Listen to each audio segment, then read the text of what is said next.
오늘 우리가 읽은 말씀이 이제 스데반이 법정에 서서 자기 자신에 대해서 변론할 기회를 얻게 되었고, 그래서 자기가 고소당한 것에 대해서 죄가 없다고 하는 것을 이제 진술해야 하는데, 그것을 설교로 합니다.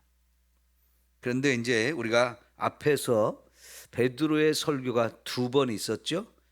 그리고 이제 설교로는 3번째 스데반의 설교가 나오게 되는데, 이 설교가 꽤 깁니다. 그래서 이거를 좀 나누어서 여러분에게 설명을 드리려고 하는데요. 이 설교를 좀 우리가 이해를 하려면 스데반이 무엇 때문에 고발을 당했는가 하는 내용을 우리가 먼저 정리를 해봐야 되겠는데요. 11절을 먼저 보시죠. 11절. 사람들을 매수하여 말하게 하되 이 사람이 모세와 하나님을 모독하는 말을 우리가 들었다. 이제 처음에 이 사람들이 이제 스데반을 힘들게 하는 이유를 설명하는 것이, 첫째는 모세를 모독하고 둘째는 하나님을 모독하는 일을 했다. 요게 스데반을 고소하게 되는 이유인데요. 요거를 13절에 가면 좀 다른 표현을 하고 있습니다. 거짓 증인들을 세우니 이르되 이 사람이 이 거룩한 곳과 율법을 거슬러 말했다. 이 거룩한 곳이 어디를 말하는 곳일까요? 성전을 말하는 겁니다. 성전. 이 성전을 거슬러 말했다. 또 율법을 거슬러 말했다. 이것이 이제 앞에 11절에서 말한 모세와 하나님을 모독했다는 말을 좀 더 구체적으로 설명을 하고 있는 거고요. 그 다음에 14절에 가면 그의 말에 이 나사렛 예수가 이곳을 헐고 또 모세가 우리에게 전하여 준 규례를 고치겠다 함을 우리가 들었다.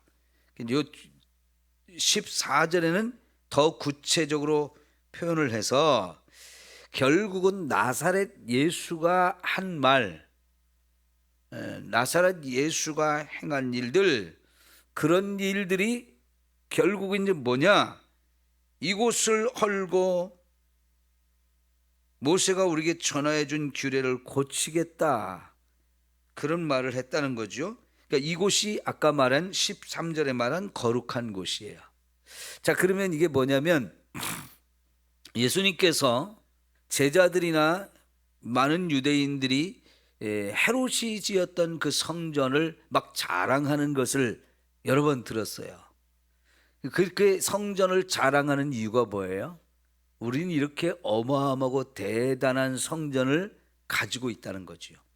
성전이 이렇게 있다고 하는 것은 우리가 하나님을 잘 믿고 있다는 증거가 되어줄 수 있고, 이 성전이 있는 한 하나님이 우리와 함께 하시면서 우리는 망하지 않는다, 뭐 이런 자부심. 그래서 성전을 굉장히 중요하게 여기는 이들의 마음이 거기 들어있는 건데, 예수님께서 뭐라고 말씀하셨어요? 이 성전을 헐라, 그러면 내가 사흘 만에 다시 세우겠다라는 말씀을 하셨어요. 그 말은 유대인들의 입장에서 들으면 뭐 이런 말도 안 되는 소리를 하는 거야. 왜냐하면 그 헤롯이 지은 성전이 40년 넘게 공사 기간이 들었던 엄청난 성전이거든요. 지금도 그 성전 외벽의 일부가 남아있는 것, 거기가 저 뒤에 사진에 있는 통곡의 벽이거든요. 여러분이 저 사진을 한번 잘 살펴보게 되면 사람들이 서 있는 그 제일 밑부분이거든요. 거기 돌들을 한번 잘 보세요. 크기가 얼만큼 큰지. 엄청나게 큽니다. 그 저 돌들 중에 저기는 안 보이지만 큰 돌은 어느 정도 돌이 되냐면 길이가 몇 미터예요. 이게. 돌 하나 길이가. 높이는 거의 사람 높이만큼의 그런 높이예요. 그렇게 큰 돌을 지금도 옮기려면 이거는 어마어마한 대공사거든요. 그리고 요즘도 저런 공사를 하려고 하면 굉장히 큰 크레인, 기중기 같은 게 있어야 되거든요. 근데 그 옛날에 그런 장비들이 없을 때 다 사람의 인력으로 저런 돌을 어디서 깨와 가지고 옮겨서 저런 돌을 쌓는다는 거는요, 이게 엄청난 일인데 하루아침에 쉽게 지어지는 게 아니잖아요. 그런데 예수님은 이것을 다 헐어버려라. 그럼 내가 3일 만에 짓겠다. 그럼 이게 진짜 누가 봐도 말이 안 되는 그런 얘기예요. 그런데 예수님이 그 말씀을 하신 것은 첫째는 이 어마어마한 성전도 무너진다는 거예요. 너희가 그렇게 자랑하고 이곳이 너무나 거룩한 곳이고 너무 하나님이 계시는 엄청난 곳이라 아무리 자랑하지만 이 성전도 무너진다는 것을 말씀하셔요. 무너지는데 어느 정도 무너진다고 그랬어요? 돌 위에 돌 하나도 남지 않고 다 무너진다. 그런 말을 할 정도로 분명히 이 성도 무너지고 성 안에 있는 이 성전도 다 허물어진다. 그 얘기는요,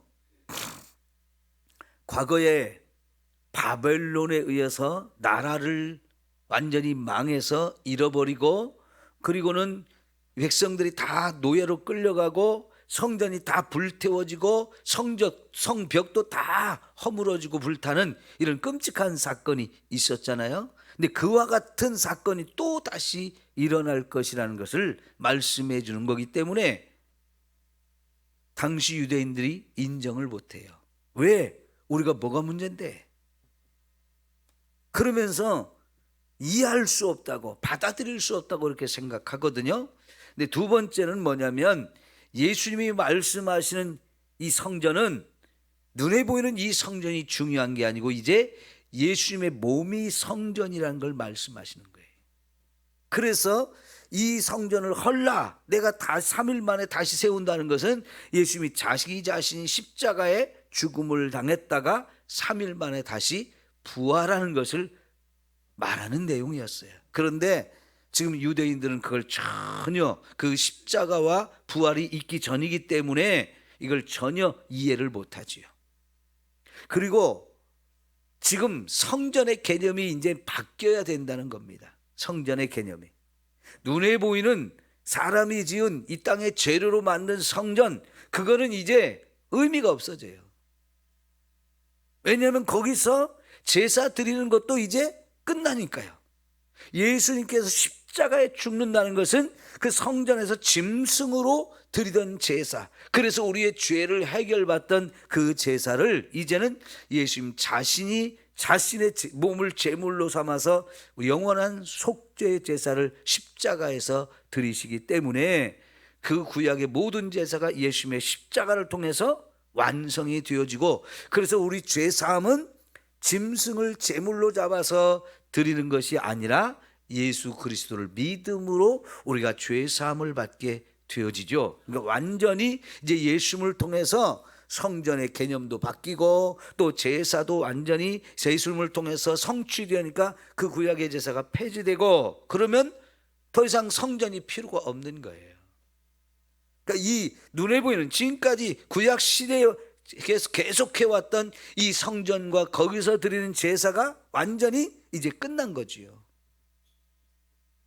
이게 이제 유대교와 기독교의 차이이고 구약과 신약의 차이인 겁니다. 그러니까 당연히 이제 달라질 수밖에 없는 건데, 이런 차이와 변화와 달라지는 것을 유대인들은 아직도 이해하지 못하는 거죠. 왜? 예수님이 메시아라고 하는 사실을 인정을 안 하니까요. 자,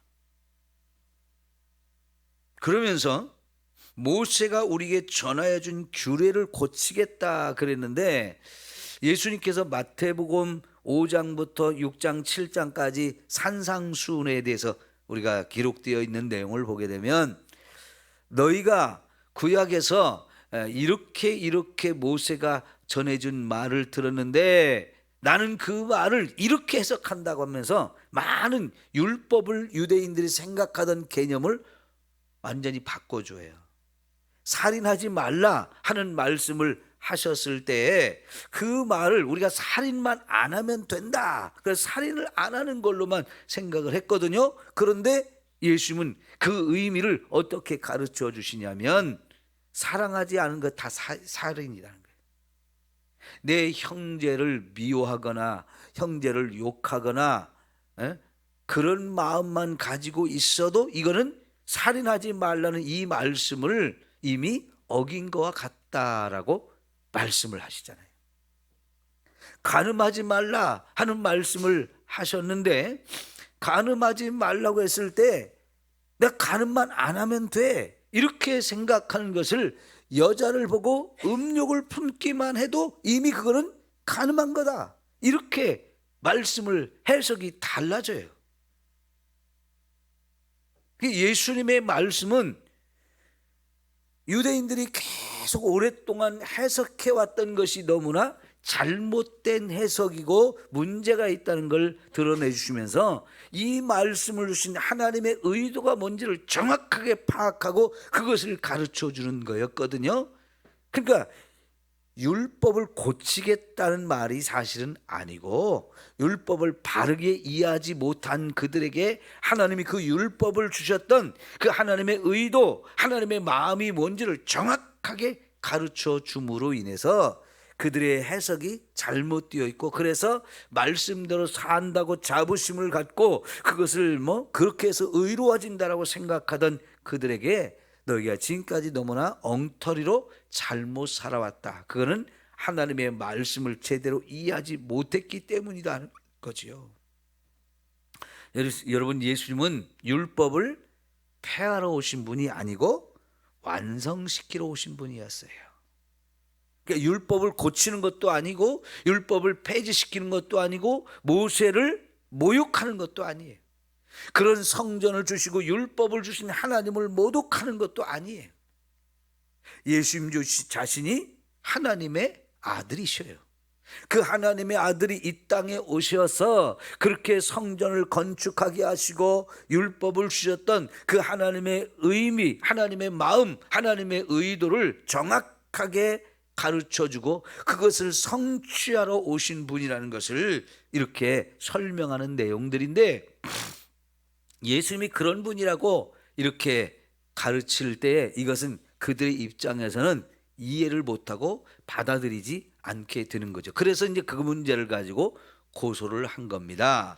그랬을 때 이제 사도 스데반이 진술할 기회를 받아가지고 그걸 설교하는 내용인데, 이 스데반의 설교의 첫 번째 큰 특징이 뭐냐면 이스라엘의 긴 역사를 요약하는 설교를 해요. 사실 역사라는 게 얼마나 깁니까? 그것도 유대인의 역사는 우리와는 비교가 안 될 정도로 훨씬 더 긴 역사예요. 여러분, 우리나라 역사도 5,000년 역사 이렇게 얘기를 하지 않습니까? 반만년 역사 이렇게 얘기하면서 굉장히 오래된 역사라고 말하지만 실제로 우리가 이 역사에 대해 우리가 가지고 있는 이 역사를 기록이나 어떤 유물들을 통해서 알고 이해할 수 있는 것은 2,000년밖에 되지 않아요. 우리가 알고 있는 최고 오랜 역사는 삼국 역사죠. 삼국. 고구려, 백제, 신라 시대. 그때부터 우리를 역사를 제대로 이해하고 있거든요. 예를 들어 지금 우리가 살고 있는 이곳은 과거에 삼국시대 어느 나라가 다스리던 땅입니까? 백제가 다스리던 땅이죠.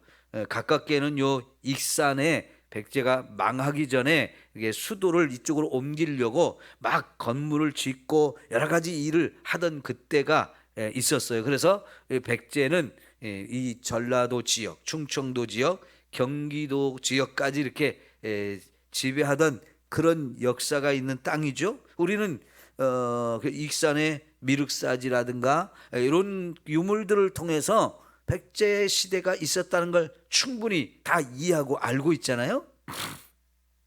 그런데 그 시대가 우리가 연대를 계산하면 2000년 전 아니면 1500년 전 그래요.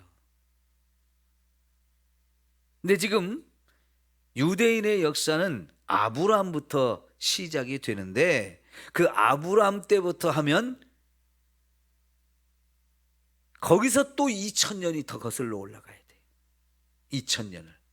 우리나라는 그 삼국시대 이전에 고조선 시대가 있다라고 우리가 보통 이야기를 하는데 분명히 삼국시대 이전에 역사가 있었을 거예요. 왜냐하면 뭐 삼국시대부터 이 땅에 우리나라가 산 건 아니잖아요.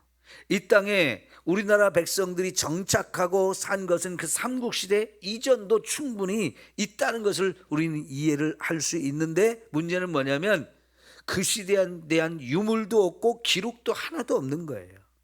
그러다 보니까 고조선 시대가 있었다고 하고 그 고조선 특별히 그 고조선을 시작한 사람이 단군이라고 하는 이거를 우리가 전설처럼 신화처럼 신화로 이제 우리가 가지고 있는데 그거를 아직은 우리가 신화라고 얘기할 수밖에 없어요. 왜요?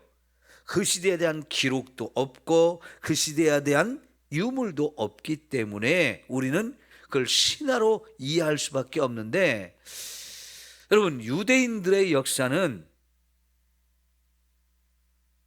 예수님 시대부터 우리가 서기로 기록을 하잖아요. 그 시대 이전은 서기 전 그렇게 이해를 하는데 그게 2000년을 또 거슬러 올라가는데 그 시대에 대한 기록과 자료들이 너무나 많기 때문에 유대인들은 역사를 정말 오랜 역사인데 그 역사를 요약을 해가지고 요거를 자꾸만 가르치고 그걸 가지고 설교를 하고 이런 게 굉장히 흔히 되는 이야기예요. 예를 들면 구약성경 시편에 보면 이런 오랜 역사를 쫙 요약해 가지고 짧게 정리한 그런 시편들이 꽤 많이 있어요. 역사를 요약하는 시. 근데 그 왜 역사를 자꾸 이렇게 중요하게 여길까요? 그 역사는 그냥 단순한 역사가 아니고 하나님이 그들을 선택하고 불러서 나라를 세워주고 민족을 세워준 그런 역사란 말이죠. 그냥 사람들만의 역사가 아니고 하나님께서 특별히 그들을 선택해 주시고 사랑해 주시고 일일이 그들을 인도하시고 지켜주셨던 은혜가 넘쳐나는 그런 흔적이 너무나 많이 있는 역사란 얘기죠. 그러니까 그들은 역사를 이야기를 자꾸 하는 거고요. 그 역사를 통해서 하나님이 누구인지 그 하나님 우리를 얼마나 사랑해주고 얼마나 엄청난 은혜를 베풀어 주셨는지를 자꾸만 이야기할 수밖에 없는 거지요. 자, 그래서 오늘 이 스데반의 설교의 첫 부분만 16절까지로 읽었는데요. 요거는 그 역사 가운데 족장 시대에 관한 이야기예요. 족장 시대. 그러니까 아브라함부터 시작해서 이삭, 야곱, 요셉과 그 애굽으로 이주를 한 사람들의 이야기 거기까지예요. 그 시대를 우리는 창세기 12장부터 50장까지의 이야기인데 요거를 짧게 요약을 해서 여기 이제 설교의 첫 부분에 이야기하고 있는데 그 시대를 우리는 족장 시대라고 얘기를 하거든요. 그러면 스데반이 설교를 하면서 이 족장 시대를 이야기한 이유가 있어요. 족장 시대는 그들이 지금 여기 스데반을 고발한 성전과 율법에 대한 이야기 바로 전 시대 이야기거든요. 성전과 율법은 모세 시대에 주어진 거잖아요. 출애굽해가지고 시내산 밑에서. 그러면 지금 여기 2절부터 시작되는 스데반의 설교 16절까지는 그 시대 이전의 이야기예요. 근데 그 시대 이전에 첫 번째 아브람 이야기를 하고 아브람이 저 갈대아 우르에서 살 때에 하나님이 거기서 그를 불러내시고 선택하셔서 이 가나안 땅에 오게 한 이야기. 그럼 그 이야기에서 첫 번째 스데반이 말하고 싶은 건 뭐냐면 하나님이 갈대아 우르에서 우상이 가득하고 우상 숭배가 넘쳐나는 그곳에서 하나님이 아브라함이라는 한 사람을 선택하고 불러 거기서 내셨다는 거죠. 이거는 하나님의 특별한 은혜인 거죠. 아브라함이 잘나서 나 여기 못 살겠다, 여기는 도저히 우상 숭배가 가득해서 하나님을 섬기는데 문제가 있으니까 나 여기 못 살겠다, 그렇게 한 게 아니고 하나님이 선택하고 거기서 완전히 끄집어내셔서 가나안 땅에 보내놓고 거기서 하나님만 믿고 살게 했다는 거죠. 첫 번째, 이 이야기를 하는 첫 번째 이유는 전적으로 하나님의 은혜로 그를 선택하고 불러주셨다는 것. 두 번째는 이런 하나님의 부르심에 대해서 아브라함이 믿음으로 순종했다는 거예요. 그리고 그 믿음으로 순종한 것을 하나님은 의롭게 봐주셨는데, 여러분, 하나님이 아브라함을 의롭다고 했을 때 그의 순종을 의롭다고 한 게 아니고 그의 믿음을 가지고 의롭다고 하셨다는 거예요. 그거는 우리가 이제 나중에 사도 바울의 가르침을 통해서도 나오는데, 그게 로마서나 갈라디아서에서 굉장히 중요한 내용이 되거든요. 우리가 뭘로 의롭다함을 받아요? 믿음으로 의롭다함을 받는다 그러는데, 이 이야기는 잘 이해를 해야 되는데요, 행함으로 의롭다 인정을 받느냐, 믿음으로 의롭다 인정을 받느냐, 이게 굉장히 차이가 있는 거예요. 믿음으로 의롭다고 인정받는다는 얘기는 행함으로 의롭다 인정을 받는 게 아니라는 뜻이에요. 행함이 아니고 믿음으로라는 거죠. 보통 하나님을 믿지 않는 사람들의 생각은 행함으로 하나님께 인정을 받으려고 하는 거예요. 유대인들도 그것이 강했어요. 우리가 의롭다고 인정을 받는 건, 첫째는 하나님이 우리에게 은혜를 베풀어 주셨기 때문에 의롭다 인정을 받는 거고, 둘째는 믿음으로 의롭다 인정을, 하나님을 믿는 그 믿음으로 우리가 의롭다함을 받는 거지, 내가 어떤 착한 일을 하고 말씀을 잘 지키고 그래서 이 우리의 행한 것이 너무나 거룩하고 선해서 그걸 통해서 야, 너 말씀 잘 지켰어, 너 정말 착하다, 근데 너는 의인이다, 이렇게 인정받는 게 아니거든요. 그런데 유대인들도 마찬가지이고 이 세상에는 모든 사람들은 다 하나님 앞에 자기가 잘나서 인정받았다고 생각을 하는 거예요. 그럴 수밖에 없다라고. 하나님 그걸 보고 나 참 착하게 살았어, 넌 참 의롭게 살았어, 너 법을 잘 지켰어, 이런 걸 가지고 우리의 공로를 가지고 인정을 받으려고 한다는 거지요. 그런데 그게 아니라는 거예요. 왜? 우리는 절대로 그렇게 착하게 살 수 없는 사람, 법을 다 지킬 수 없는 사람, 그래서 죄인이 된 거거든요.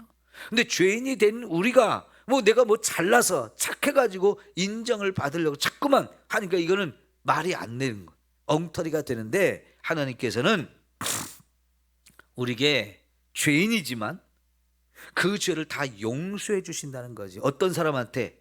믿는 사람한테.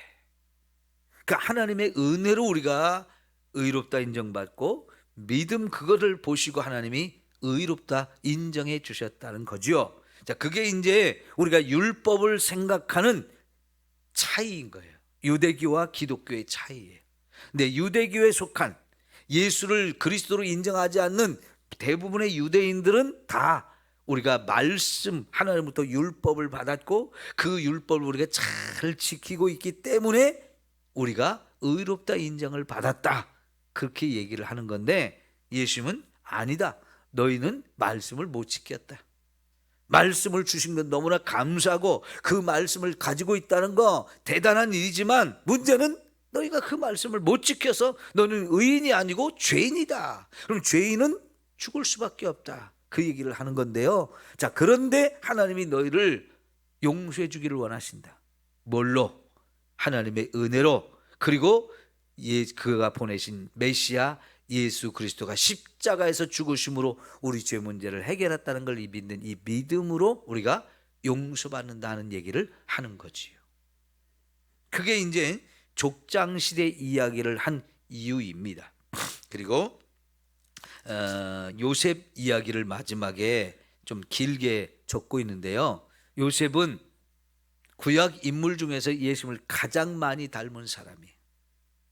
형들에 의해서 팔려가고 애굽에 내려가서 억울한 누명을 쓰며 계속 종살이를 하고 감옥살이 하고, 그런데 어느 날 하나님의 은혜로 그가 애굽의 총리가 되어서 자기 부모 형제도 다 먹여 살리고 세계 사람들의 굶주림의 문제를 해결해 줘서 결국은 이스라엘 백성들이 애굽에 내려가 살 수 있도록 한 사람, 이게 바로 예수님을 가장 많이 닮은 사람. 그래서 예수님도 십자가에 죽을 수밖에 없는 그런 고난을 자기 민족, 자기 백성들에게 당했단 말이죠.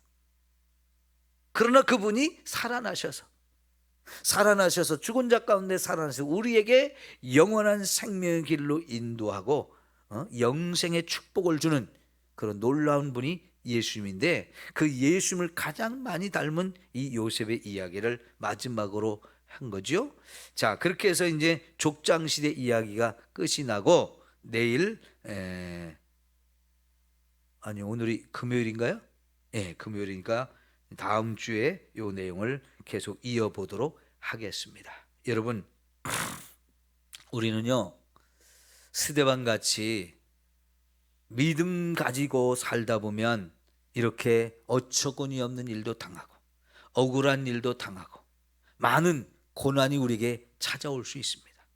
스데반은 잘못이 없어요. 아무것도 잘못이 없어요. 예수가 우리의 구주다, 예수가 하나님 보내신 메시아다, 이분을 믿어야 우리가 구원을 받는다, 이 이야기를 하는 건데, 그거를 믿지 않는 사람들은 잘못됐다고, 하나님을 모독하고 모세를 모독한다고 하면서 너무나 엄청난 죄를 뒤집어 씌우는데, 결국은 그게 예수님을 죽였던 이유인데 똑같은 이유로 또다시 죽음을 당하는 이런 상황이 오지만, 여러분, 우리는 두려워하면 안 돼요. 그 어떤 상황에도 내가 죽는 일이 있다 할지라도 예수를 위해서 죽는 일이라면 그건 가장 영광스러운 일이고요, 가장 감사한 일이에요. 주를 위해서 우리가 어떤 고난을 당하고 어떤 배반을 당하고 어떤 손해를 본다 할지라도 우리는 다 감당할 수 있어야 되고, 오히려 그것을 통해서 하나님께 영광 돌리는 저와 여러분의 삶이 되어야 할 줄 믿습니다. 기도합시다.